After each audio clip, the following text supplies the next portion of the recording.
Hi.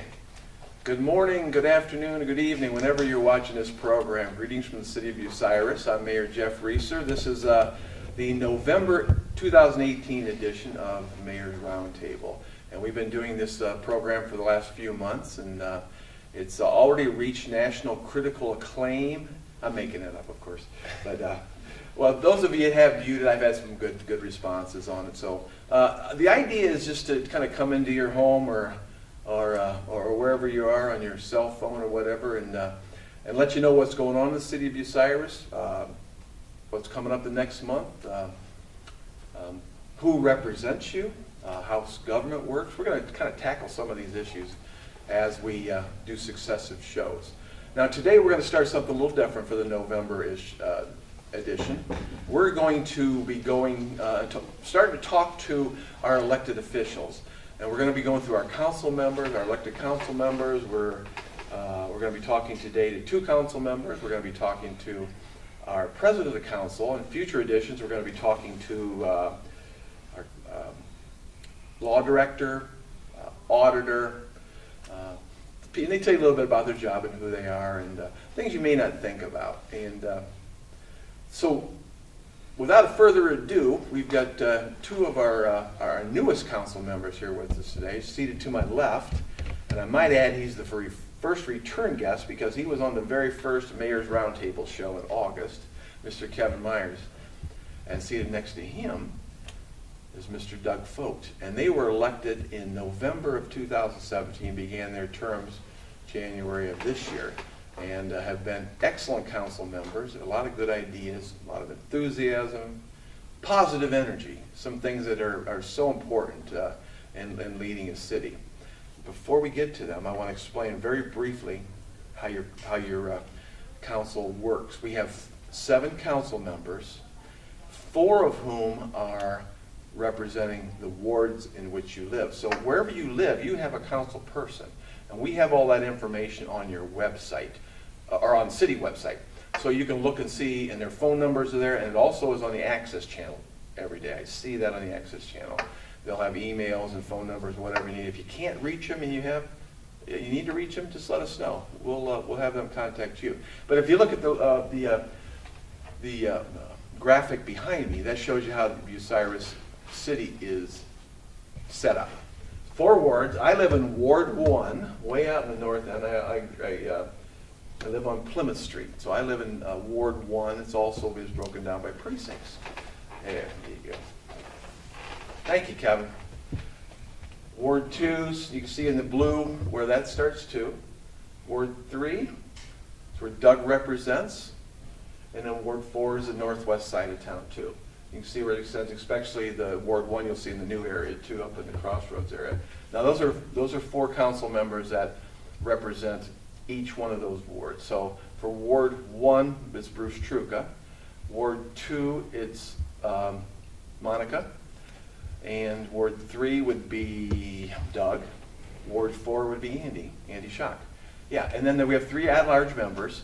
Those at-large members are Dan Wirebaugh, Kevin Myers, and Mark McKeever, and they all have an equal vote on council. Right? In addition to that, we're going to talk about how else they serve. They serve on committees, and maybe we'll get into that with a council president just a little bit later on too. So, I guess what we'll do, if you don't mind starting, Kevin, just introduce yourself and how long have you lived in Bucyrus, where you work, maybe talk about your family.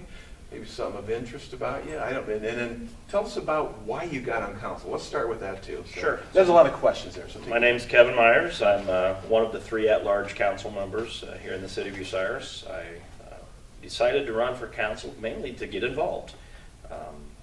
When you see things happening around town, and obviously you get a vote, at the election polls, but the next step, to getting involved is being here and being involved. And I started coming to council meetings about a year prior to running, and was extremely interested in the process, and just followed through with it. Very glad that I did, by the way. We're glad you did too. I was raised from childhood here, and left for a while for college, and actually started a family down in Columbus and moved back to Bucyrus somewhere about 20 years ago, and been here ever since. I live in Ward 3, so Doug is my councilman. Can I interrupt you? You can. Why did you move back to Bucyrus? What did you see in this town that drew you back? I wanted to raise my kids in a smaller community where everybody knew everybody. Sorry, Columbus. You can't, you know, I was the same way. I moved back in the 90s myself after being gone about 20 years, and it was the same reason. And I was one of those kids that I couldn't wait to get out of here. yeah, And when I was gone and started having responsibilities and being an adult, I couldn't wait to get back. Sure. So, You know, it's you know, Columbus was nice. It's got a lot to offer, but there's a lot of benefits of living in a small town. I wouldn't trade this for anything. Me either. Me either. It's home, always been home. So, well, we're glad you're back. Thank you. Glad you're back. You've been on council 10 months. 10 months? Yeah, and I remember when you came to the meeting, it can be a little intimidating if you're not familiar with how it works. Did that help you come into the meetings? Very much so it did. Yeah. Gave me an understanding of how the process works, who's who in the government, and what their roles are. And it really helped me understand what my role would be. Yeah.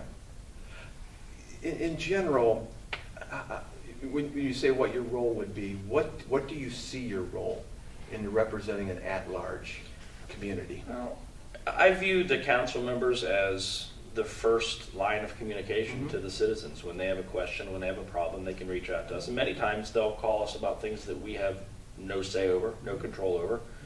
But I still view it as my job to find them an answer or point them in the right direction. I guess I'm kind of a tour guide of the city for our residents. I'll say both about Doug and Kevin both. They're in the office, I wouldn't say daily, but you're there, you know, at least 3 or 4 times a week, asking about things too, working with the administration and, you know, seeing, trying to iron out problems or where are we going from here. And we weren't really used to that, you know, and that's a really nice thing to have. You want to make sure the administration and the council member, even though we don't agree on everything, you know, we don't agree on everything. But you have to respect each other, and you know, I think we've been building that level this year, and getting back to it more so. Well, let me turn over to Doug. I'm coming back to you. Don't go fall asleep or anything. Okay, Doug Fote is also one of our, lack of a better terms, I'll say neophytes. Even though he like Kevin, he jumped in with both feet, you know, and he both these guys have a lot of energy and enthusiasm, and you know, seem to be really very positive, happy people. I know your life doesn't always treat you right, but they seem to be the kind of guys that can see the good in things, even in a time when, you know, it can be politically divisive. You know, so we'll talk about that a little bit later. Since I voted today, we'll talk about that a little later. Doug, go ahead. I'll quit jabbering. You introduce yourself. My name is Doug Fote. I am the Ward 3 council representative. I have lived in Bucyrus my entire life. I was born and raised here. The thing that brought me to joining council was ultimately just wanting to be involved with my city. I was actually asked by somebody if I would want to join council, and I had the perception that I wasn't old enough, but I was that was put to bed very fast. And I realized that actually being younger has a very big benefit, because I can give that perspective that we're not necessarily seeing right now, because we have a lot of older generation people that are in control of government and things of that nature. Other thing being is I was raised to take pride in this community. I was raised in a family that wasn't necessarily the richest family in the world, but you know, we gave back through community service, volunteering. Well, tell them about your family. You got to tell them about, you know. Well, ultimately, the thing everybody will know, my grandfather was Boyd Long, so I think that kind of writes the story as to why I am where I am and doing what I'm doing. Was raised by my mother and father, great parents, taught me a lot of great morals, instilled some of the best values that I have, but my grandfather took that extra step to teach me the community service aspect and to be involved with the community and to help out wherever you can all the time. I think that's a lot of the reason that Kevin and I really gravitate to one another, and we're as energetic as we are. We both have a lot of those same views. We take pride in our community. That's why we do things like the Bratwurst Festival as well, just that sense of pride in this community. I could have moved to Columbus, I could have went anywhere, but I just really like it here. I believe that this town is a very great mix of having the big city touch with the small town atmosphere. You can still do some of the bigger things here, but you still get that small hometown feel of knowing your neighbor next door. The block that I live on Oakwood Avenue, being that I am the Ward 3 rep, I just live 3 doors down on the other side of the street from Kevin. Our neighborhood is just wonderful. Our neighbors are all so nice. We all keep an eye on one another. You know, I mean, we don't need a block party to have a block party. I mean, and that's just what I love about our community, and that's why I like being here. That's well said. It's great to have a good neighborhood. And also, you a lot of times you live in a big city, you just lose that. You just lose that small town feel. And you know, when I became mayor, I said the main issue I think we've got to really address is how we've lost population over the year, and there's multiple reasons for that. But the main thing is that we've got to stop it and make this town more attractive, you know, to young families, and we're having some positive effects so far, and a lot of it's is due to younger guys like these guys that are replacing the older guys. You know, I took no offense to that. You know what? I'll tell you one thing I've learned. You know, as your body ages, your mind still is in high school or college. So you gotta have that outlook. So. But no, and I remember growing up myself, and just to touch on your point there, my neighbor was Rollin Coons, who was the mayor in the 60s. I knew Claire Sherrick, his family, and you know, and then Paul Off. I knew all the mayors, you know, and all the ones that stepped up, and then for me to jump in there with the legacy of these folks, you know, that was an honor to be. Now that doesn't mean the mayors have to be old folks. And there can be some younger guys down the line like these guys. So we'll see how that goes. So, but the encouraging thing for you folks that are listening there, like Kevin said, come to City Council, see how it operates. We're here. We're not here to intimidate you. We're here to make the city better for everybody. And maybe you are thinking of that part of your life that you can do some government service, and council might be the thing you want to do. The elections are coming up next year. It's a 2-year term, and you guys have been on for almost a year, so you'll have to run again if you choose. I hope you do run again. I know we haven't even talked about that, but I hope you do run again. So I do want to talk a little bit about what else the assignments. I know I see our council president here, and she'll be on next. She assigns other jobs to you besides representing your wards, the entire wards.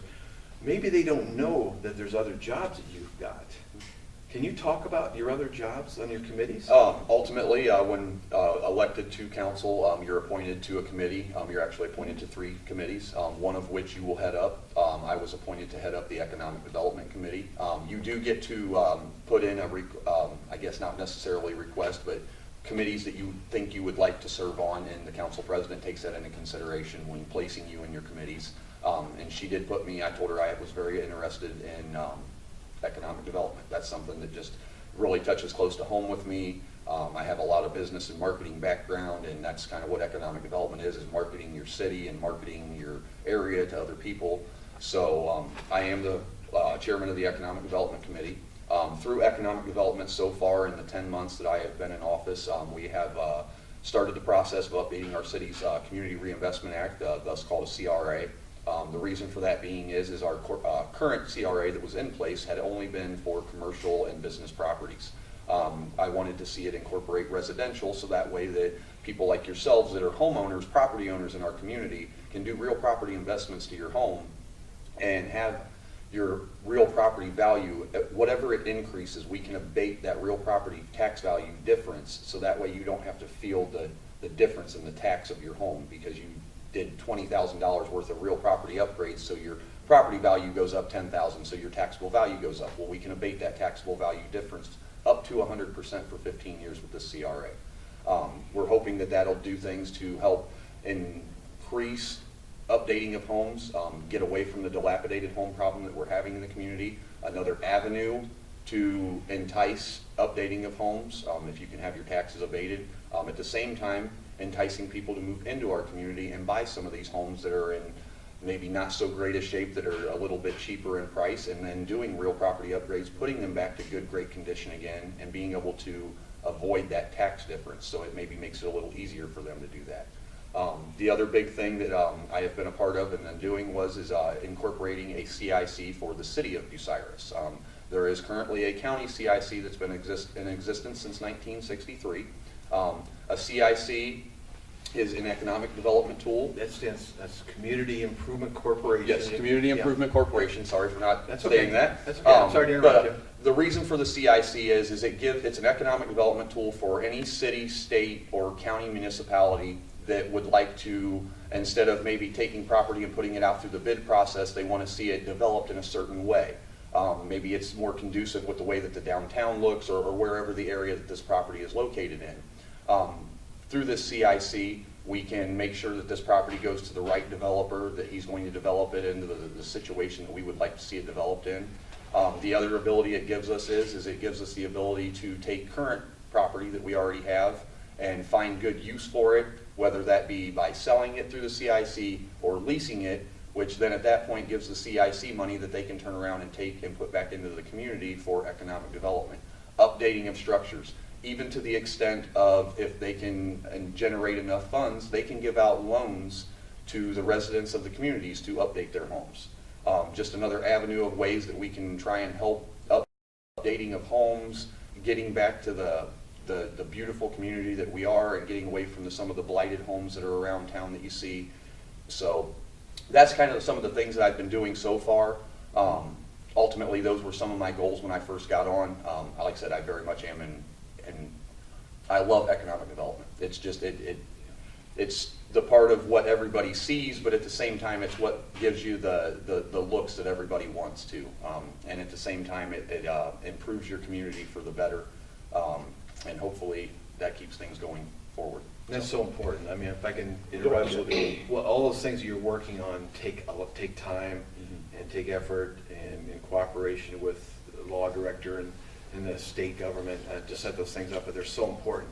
The housing crisis really did a number on small communities like Bucyrus. Now we're working through that. Kevin sits on the land bank. He'll probably talk about that in just a little bit too, but there's not one magic bullet. It's a combination of getting all these things in place.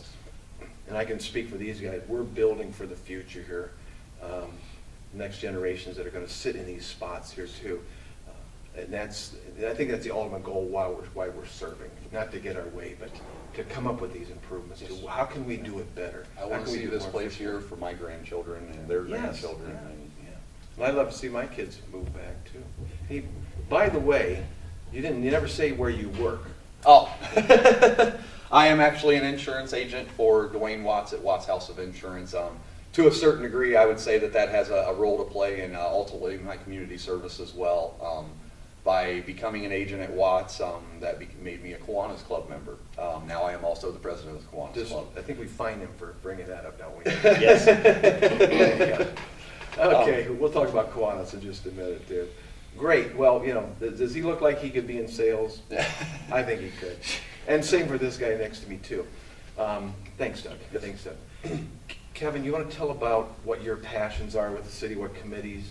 And then tell them where you work, too. Sure. And I'm tell also them- an insurance agent. And you might want to say what service club you I most definitely will. I'm an insurance agent with the Andrew Schock Agency. I specialize in farm and commercial insurance, but I do all types.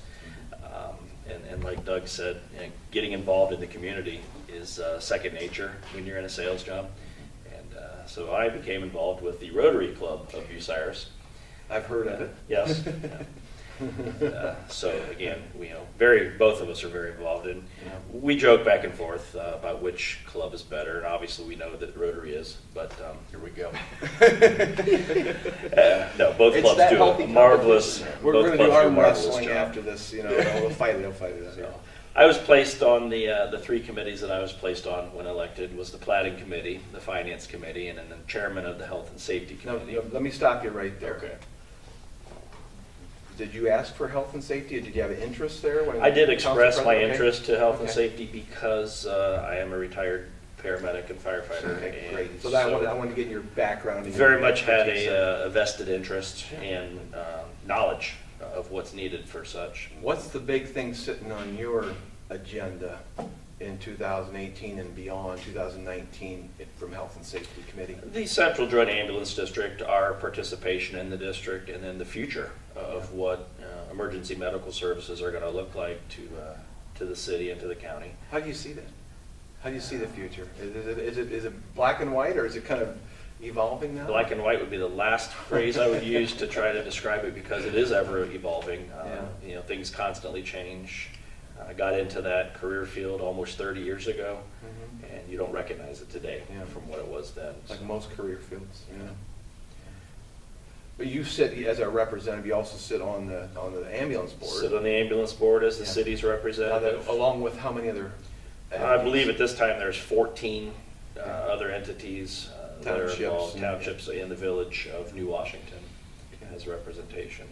And then I also serve on the land bank, Mhm. as you mentioned, and I'm also our representative to the tourism board. Wow. Well, and then there's one big one you're forgetting. Has to do with some sausages. Oh, well, of course. I wasn't assigned to that one.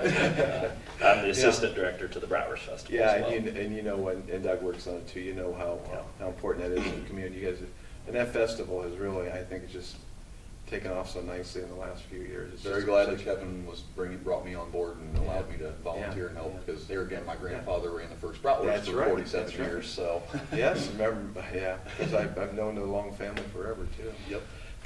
Can we go back to land bank for a We second? can. Can you tell us what the Crawford County Land Bank is? So the Crawford County Land Bank was formed about a little over 2 years ago, and following similar models of other counties around the country, they get federal grants, and they use that grant money to obtain properties that are beyond repair. Now, in some of the larger communities, you know, Richland County's land bank, they don't tear down everything they obtain.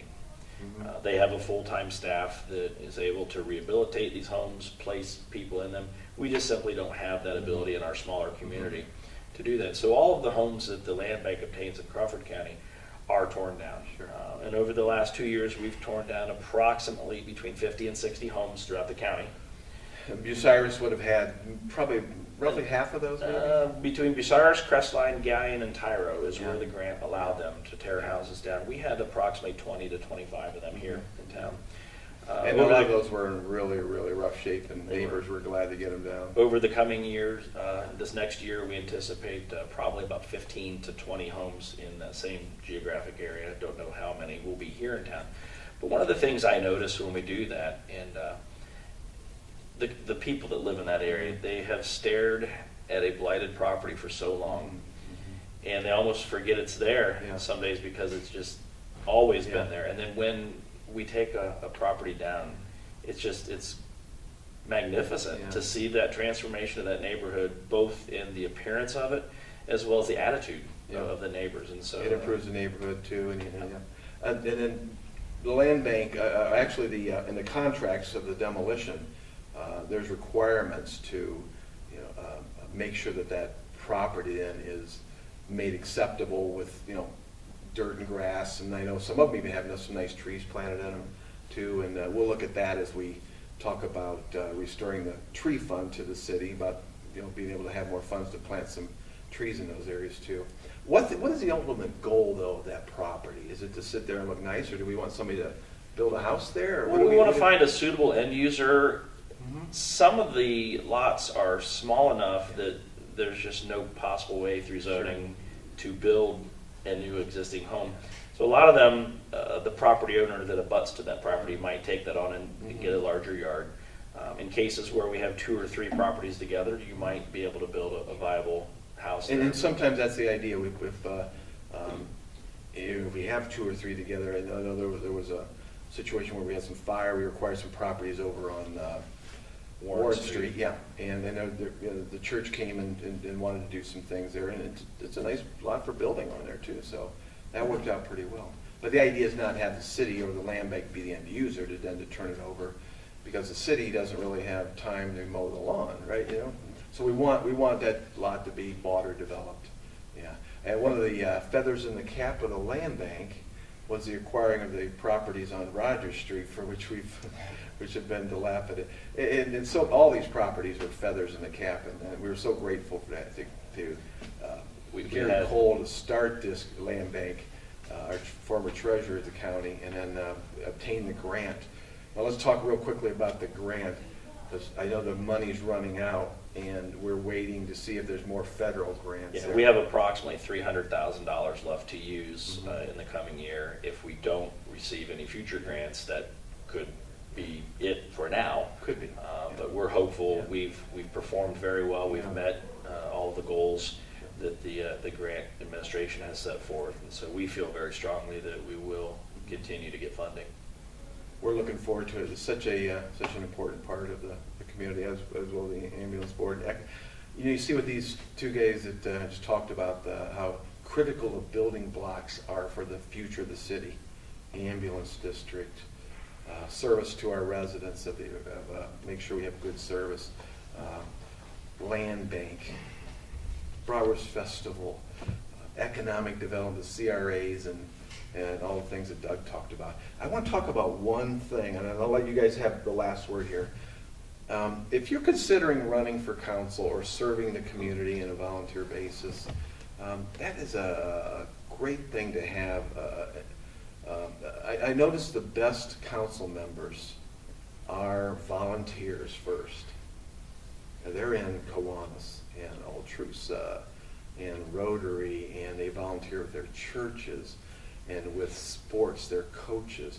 Those are the kind of people that make great council members. And so I would encourage you, but I also got to put a caveat in there. They're also the busiest people too. So the busiest people get things done. So if you're busy and you say you don't have time, consider giving 2 years to public service. Maybe there's a time in your life when the kids are growing up, like in my case, you know, that was my time to do some public service, and I have never ever regretted it. And same with these guys too. So, but these guys are the quintessential volunteers and positive. So I'm glad you came and shared your stories, and I look forward to working with you in the future. Yes, thank you. Yeah. Do you want to add anything? You think I'm going to turn it over to Doug first and see if he's. I would agree with Mayor Reeser. Ultimately, if you feel any sort of energy to get up and volunteer, even if it's not in city government, even if it's just a community service organization or an event that you know that's going on, please get up and get out and help out and volunteer, because that's one thing that our community does lack a lot of. And ultimately, the people that really are out there, it seems like volunteering most are getting up there in age, and they're ready to relax a little bit. So let's get some of us younger generation people out there, and let's show them what we can do. So that would be it. Kevin, you're next. I just want to thank you for everything you've done for the city. Oh, thank you. Yeah. And one thing that I've learned in my short time in politics is that we don't always get along. We don't always agree. We with get things. along. We may not agree. But we don't always agree. Yeah, yeah. But we've always been able to be respectful, and Sure, that's such an important thing to me, that I can look you in the eyes and Yeah. tell you I don't like your idea of something, Yeah. and you can tell me the same. Sure. But at the end of the day, we're all here for the same reason. We're on the same team, and I've really appreciated coming to Yeah. learn that and value that. And when you mentioned, when we see some of the things that are going on at the national level of politics, Yeah. it is possible for us all to work together. We don't look at parties here. I mean, you gotta get beyond that. And then, like Kevin said, you gotta get beyond that. I'm so glad that it hasn't crept into the local, the local politics. Because we all don't agree, but nationally, you see what it's doing to our country. We can't afford to have it there. A So. good disagreement provides progression and moves you forward because Yeah. you hear other ideas. So. That's exactly right. We'll talk a little bit about that with our next guest that's coming in. Oh, one thing I forgot to thank you, Kevin especially, for not bringing up the age factor, the old people here. I'm older than Doug, and so I Yeah, don't feel he's kinda that. right there, Okay, so we'll have to maybe talk to Doug off camera about that a little bit. Just kidding you. Just kidding. It's great to have young people in there. I think the minimum age to run for council is at 18? 18, Yeah, 18, okay. Yeah. So I'm exactly like 3 times 18, I think. No, I'm older than that even. Oh, gee whiz. I'm almost 40. All right, well, anyway, we're gonna thank, again, the guests. In future episodes of Mayor's Roundtable, we'll be talking to all the council members that want to appear on camera. If they're not camera shy, we thank our first two to jump in there. Doug Fote representing Ward 3 and Kevin Myers representing the entire city. Our next guest is going to be Sis Love. We're going to talk. She's been a longtime council member and council president. She'll talk a little bit about, how she runs a meeting and how, her background in Bucyrus. She comes from a line of business people in Bucyrus, and I knew them all my life. We'll get into that in just a few minutes. So stay with us. We'll be right back for our last segment. Thank you. Go whenever you're. Oh, we're on? Okay, thank you. Back in the next, I want to talk about this water. This is not bottled water that's bought at a store. This is Bucyrus city water. And what I do at home and at the office is I use a plastic bottle, formerly held, spring water or whatever, and I fill it up with Bucyrus city water, and we keep it nice and cold here. And that water keeps. It didn't used to keep as much. It would have to be honest, it would have more of a sediment taste because we have an upground reservoir. But I'm going to encourage you to do this at home. Our water is not much over a penny a gallon, and you can get a whole gallon of our water, and for a fraction of the cost of a big pack of bottled water. So put it in. It keeps for a long time. It tastes great. Since our new water plant opened up, we have new filters. So I'm encouraging you. I'm giving a boost to Bucyrus water. It tastes delicious. All right, thank you. Thanks. Well, welcome back. That was a good start to our elected officials kickoff. So we're back with the November edition of the Mayor's Roundtable. I have a very special guest, a lady I've known all my life, and her mom and her dad and her brother. She has been a public servant and volunteer like our last two guests for many, many years, and one of my favorite people in the whole world. Garnet Sis Love. She's our council president. Before we start, who gave you the name of Sis? Oh, it had to be my brother Butch. Of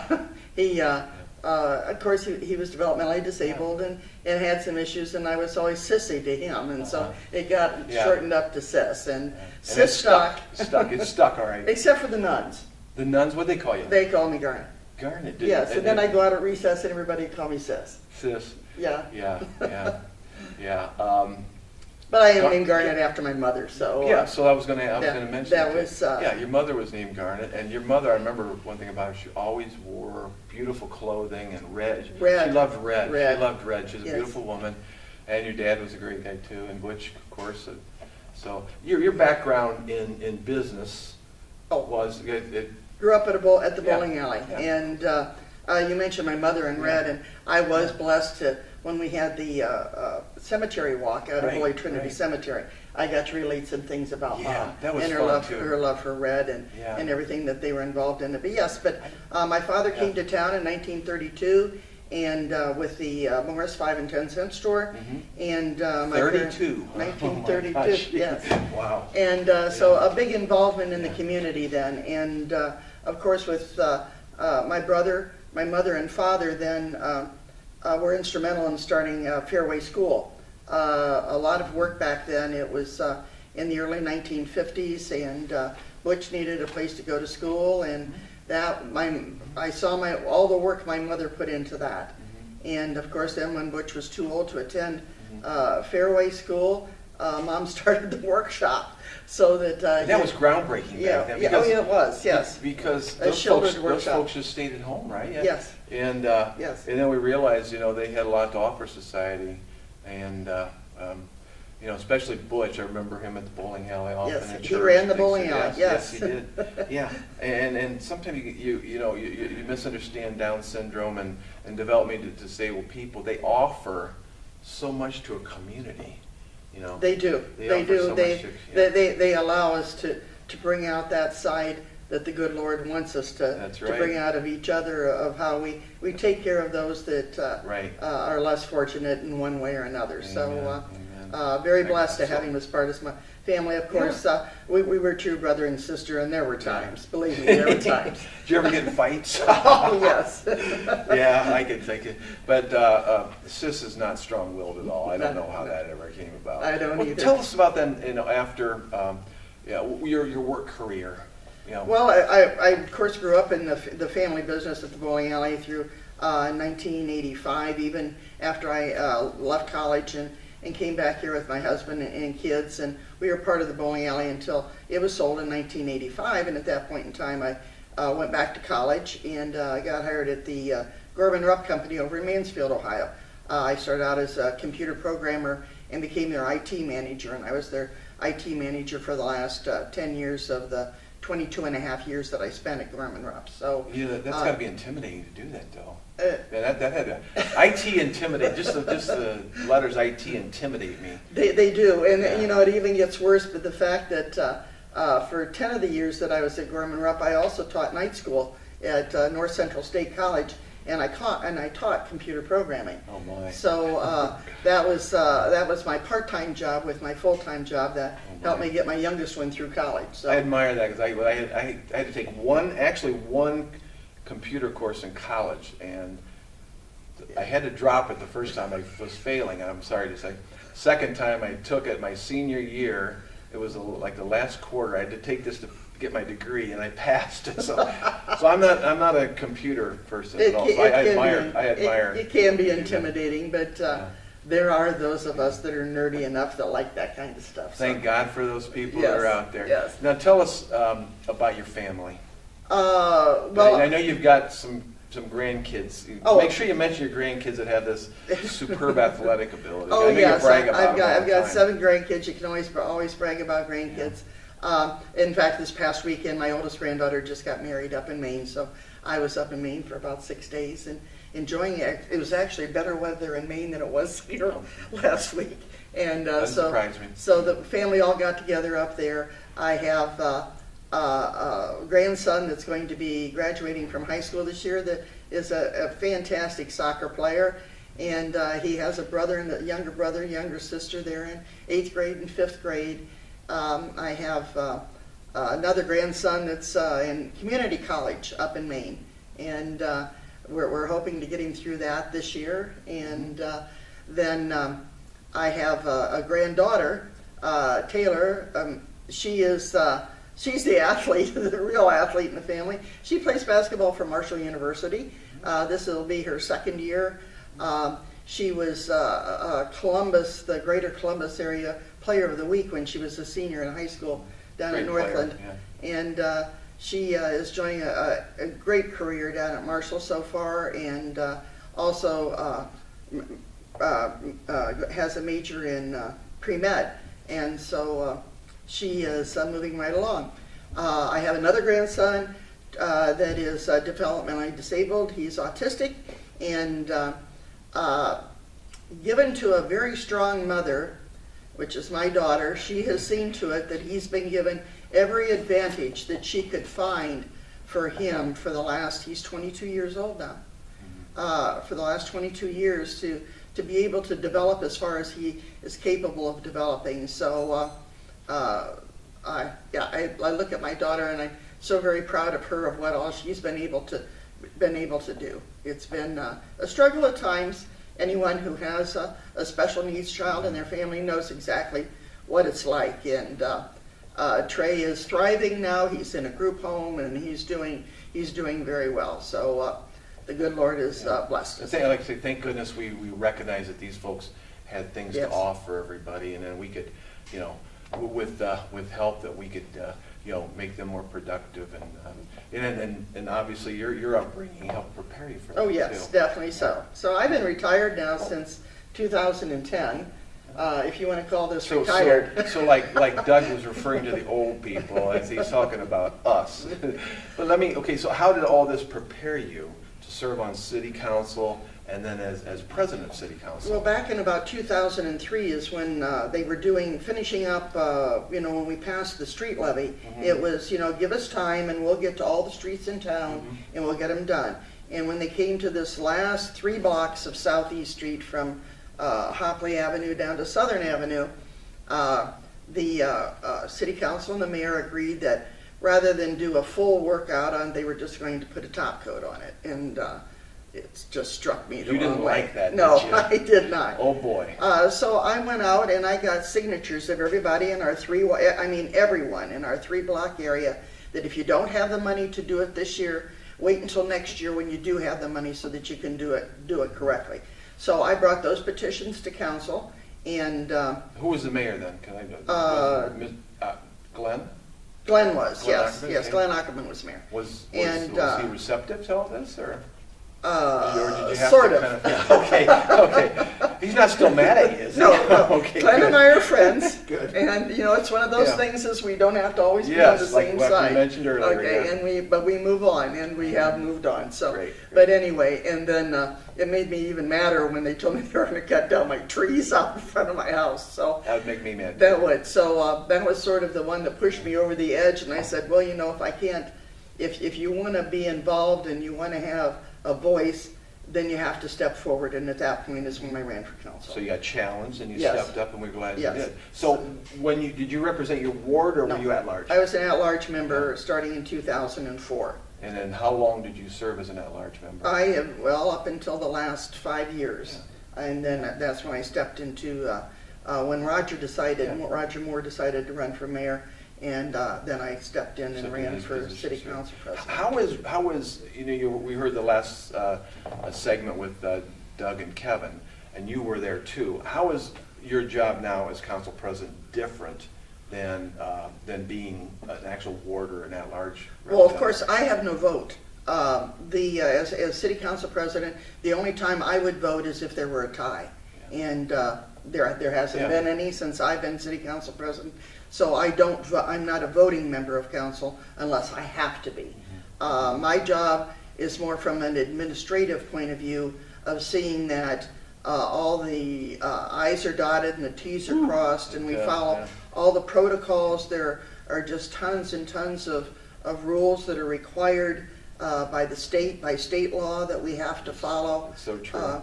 Especially, as to making sure that the public is aware when we're meeting and what we're going to be discussing when we're meeting, to make sure that all the council members and the administration have all the information that they need in order to make a decision.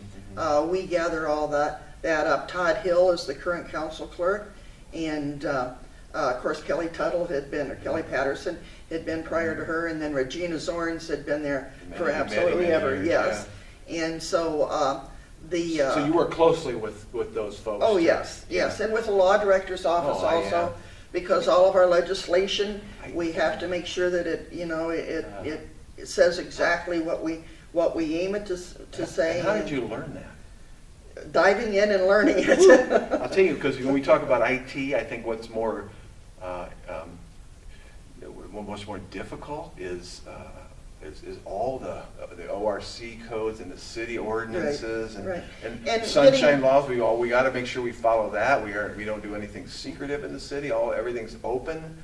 One of the good things I've been able to take advantage of is what the Ohio Municipal League has been. That's true. It's Has good been for the able to organization. offer the city. We, as small as we are, we don't have anyone that can devote their time and efforts to what goes on in Columbus that so profoundly affects us. Why, yes, And yes. the Ohio Municipal League is that organization.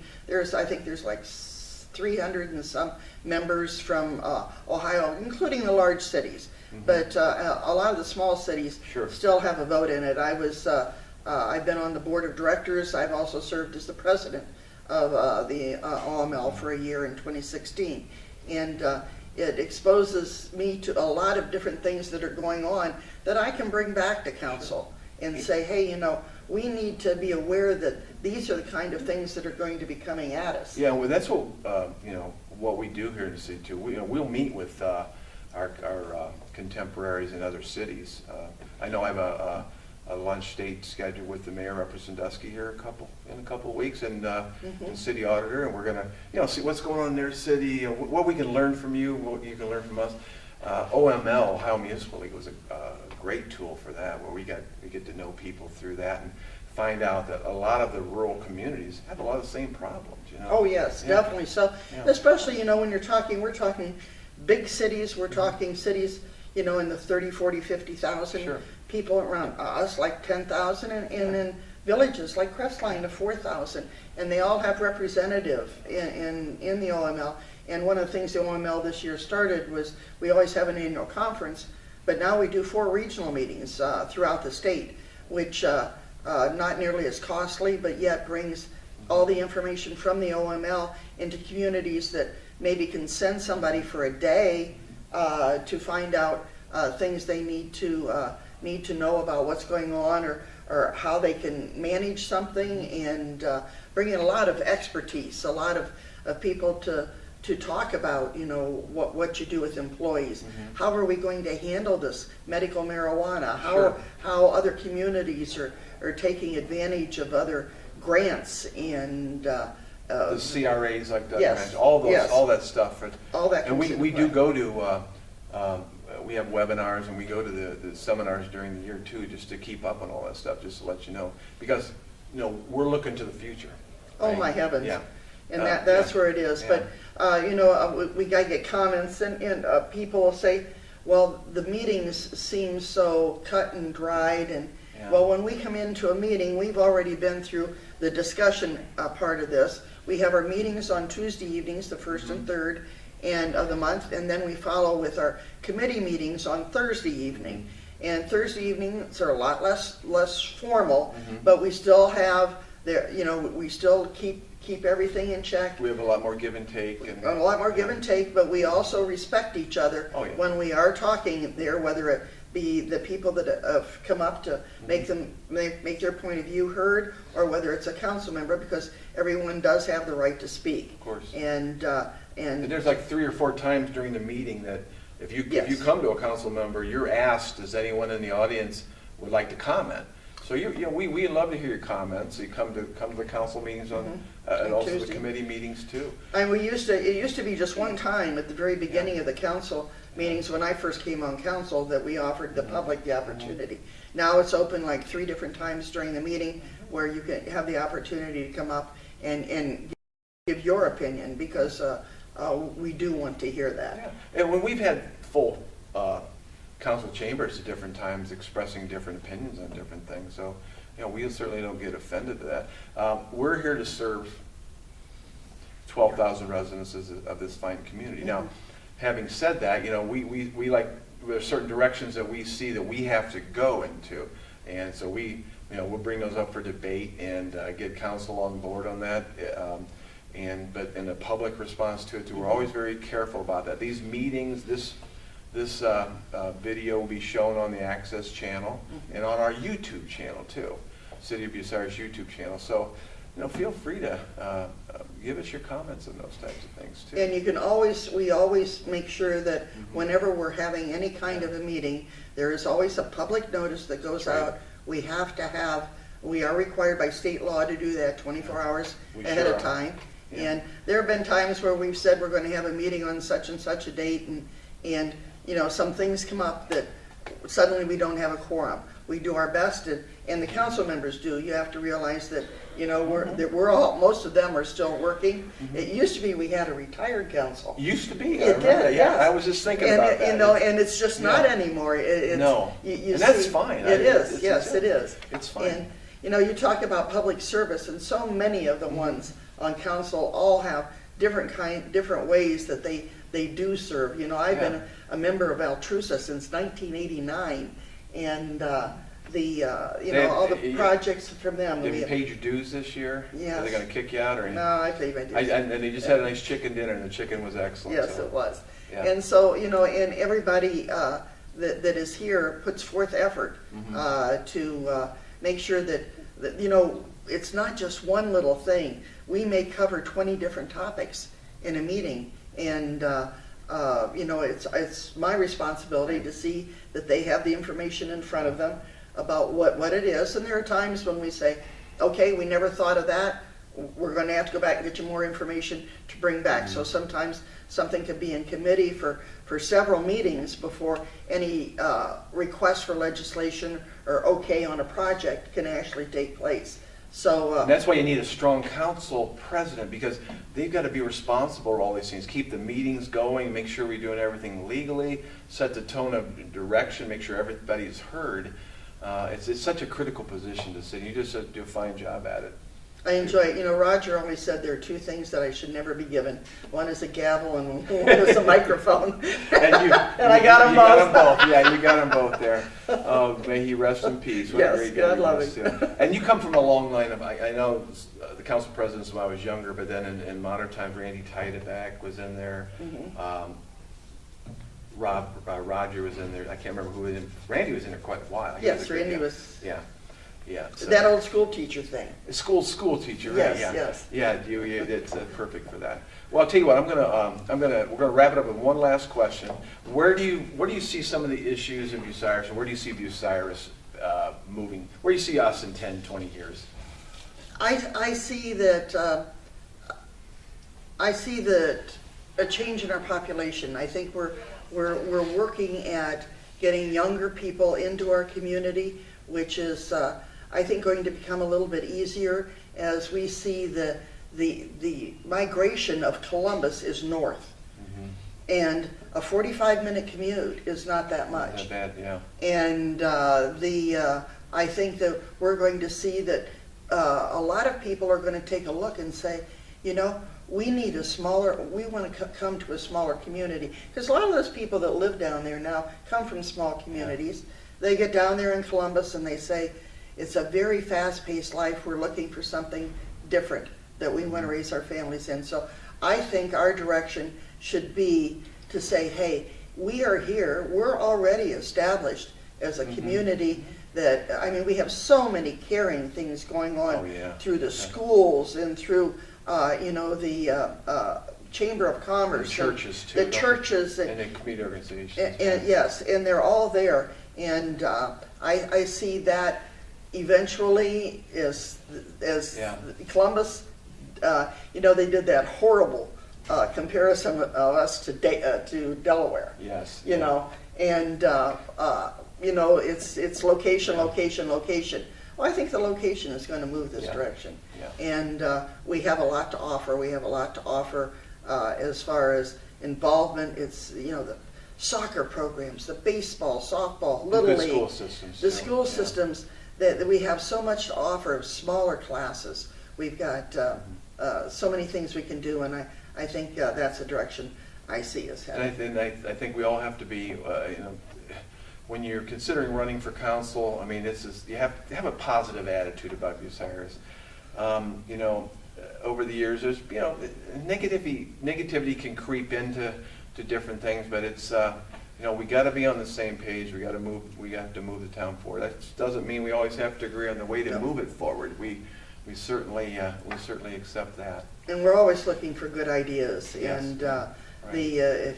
different projects that have come up that we've been able to participate in. And you get that too. People stop you wherever you are and give you an Walmart. idea. Walmart. I don't care. Kroger. Kroger's. Yeah, CVS, church. yes, Yeah, you get a lot of things about different, and a lot of them are good. Yes, they are. So- And it gives you an insight as to what's important to members of our community. And so that's what we're here, and we are here to serve. Well, we thank you. You've been a great guest and a good friend for a long time, and so thank you.